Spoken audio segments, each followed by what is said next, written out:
ఆగిపోయిన ప్రాజెక్టులను చంద్రబాబు ఎలా ఆపగలరంటూ ప్రభుత్వ విప్ కాలువ శ్రీనివాసులు వైసీపీ నేతలపై తీవ్ర స్థాయిలో మండిపడ్డారు.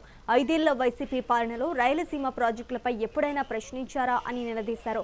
హంద్రీనీవా సహా కీలక ప్రాజెక్టులు 2021లోనే ఆగిపోయాయని అన్నారు.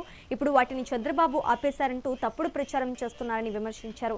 టీడీపీ కూటమి పాలనలో వేల కోట్లతో సాగునీటి ప్రాజెక్టులు ముందుకు వెళ్లాయని, వైసీపీ మాత్రం నిర్లక్ష్యం చేస్తుందని ఆరోపించారు.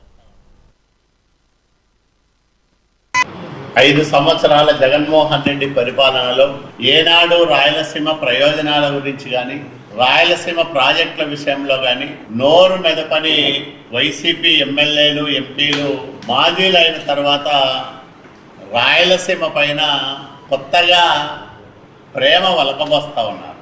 ఇప్పటికే మదనపల్లి తిరుపతిలో వైసీపీ నాయకులు రాయలసీమ లిఫ్ట్ ఇరిగేషన్ పైన రాయలసీమ ప్రాజెక్టుల పైన రౌండ్ టేబుల్ సమావేశాలు నిర్వహించి ఈరోజు అనంతపురంలో మరో సమావేశాన్ని ఏర్పాటు చేశారు.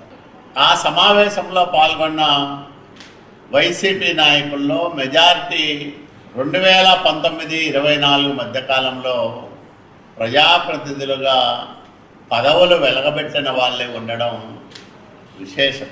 5 సంవత్సరాలు రాయలసీమ భవిష్యత్తుకు సమాధి కట్టిన వాళ్ళు, 5 ఏళ్ళు రాయలసీమ గొంతును తడిలేని గుడ్డతో కోయడానికి విశ్వప్రయత్నం చేసిన కసాయి మూక ఈరోజు రాయలసీమ పైన మొసలి కన్నీళ్లు గారుస్తూ ఉంది.